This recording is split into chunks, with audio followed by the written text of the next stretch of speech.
with it being an Olympic year, he's of course only competed in the 3,000 steeple, or even in an indoor, just won 3,000 up at BU. So down to the 1,500, and very much a success here today as we move forward to section 2 of the women's 1,500. Just had a look at Madison Mooney a moment ago. It's Abbe Goldstein from Baltimore.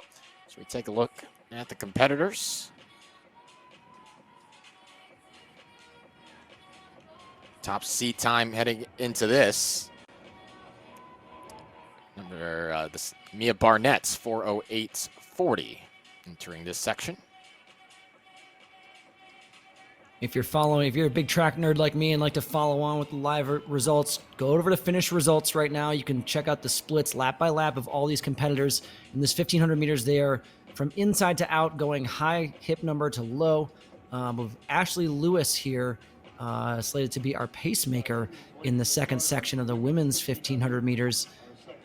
Ashley asked to go through 800 at 4:07, 1,500 meter pace. So for a lot of the athletes in this field, that would be a personal best effort.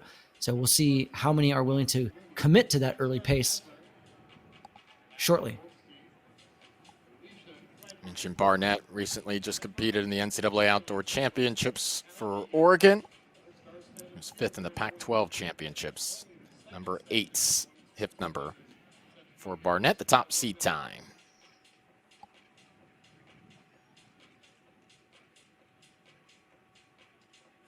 You heard the PA announcer in the background say start in 1 minute. So the ladies, some final shakeouts. I'll rip through this start list here really quickly. If we got enough time, I'll give myself a 30-second timer here. We've got there you go.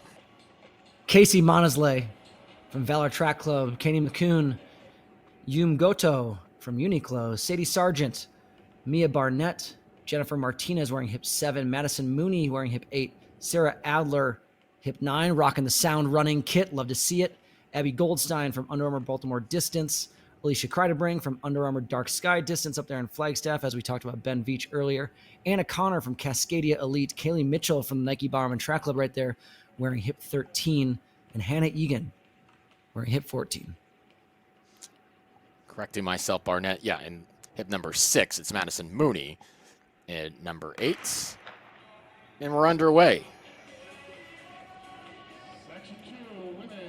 Section 2 of the women's 1,500. Already hip numbers flying off. Hip number, don't need it.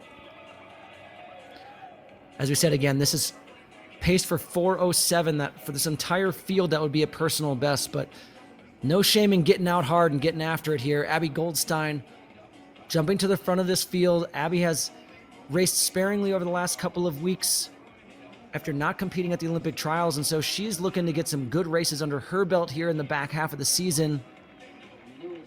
Goldstein making her way quickly but methodically up to the back of the pacer. Quick mental math is telling me about 66s is 4:07 pace, so we'll see how close they are to that here at the 400-meter mark. Goldstein's most recent race was a 4:12 at the Ed Murphy Classic in Memphis. That was a 9th place finish. Now settles back into 2nd place as they make their way into the shade on the backstretch. Lewis still handling the pacing duties here. Goto has taken the lead, a 4:09.90 seed time.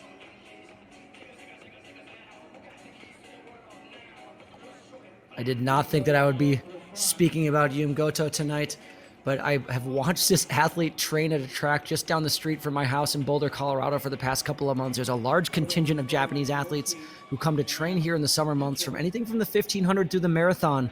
But we've got Goto, Goldstein, and Kaylee Mitchell. Pacer has now stepped off, and it's all up to these athletes and they themselves to drive the pace here over the last couple of laps and see if they can come away with a couple more PBs and light up the PB train here at Jack Kemp Stadium. Goto just coming off a 5th place finish at the Japanese Championships at the end of June. Ran 4:12.85 to place 5th. Former Asian Championships silver medalists.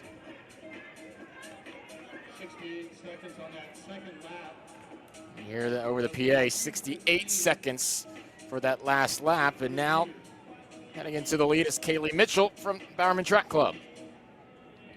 Kaylee looking super strong, wearing those sunglasses, blocking out the haters. That 68, I think, put a lot of run back in her legs. Maybe that early pace, there was a little bit of trepidation. But Kaylee Mitchell going to the front now and driving hard, knowing that time is out there on the track to eat up right now, AJ. Mitchell's last 1500 in Oregon Twilight, 4:09:45. Coming up on 400 to go. Mitchell in the lead. Bell lap at 3:05. Distance between Mitchell and the rest right now. Will. Yeah, Sadie Sargent, although trying to close that quickly, but Mitchell really not letting anyone suck on her, doing all the work out front, not wanting anyone to leech off of her. No benefits being held right now, but you can start to see the cracks emerge in the foundation of these athletes as Bailey is enforcing her will on this second heat of the women's 1,500 meters, looking incredibly strong down the backstretch. What does Sadie Sargent have to react? You could see Anna Camp Bennett, her teammate, I think, cheering her on with 450 meters to go, but Bailey Mitchell now charging home. Can Sadie Sargent react? Mitchell, the slightest of gaps. Good turnover here, but that lead is closing down quickly here. Sargent, as they approach the front stretch. Neck to neck here. Is there enough gas left in the tank here? Move being made on the outside. Mitchell trying to hold on here. It's Mitchell and Sargent to the line. Mitchell looks to hold on.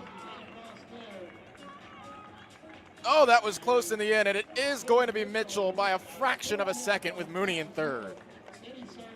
Running is often not a fair sport, AJ, but when you do so much work up front as Kaylee Mitchell just did, she should win that race, pulling Sadie Sargent to a fantastic time, 0.04 of a second separating those two women. But what an incredible run from Kaylee Mitchell.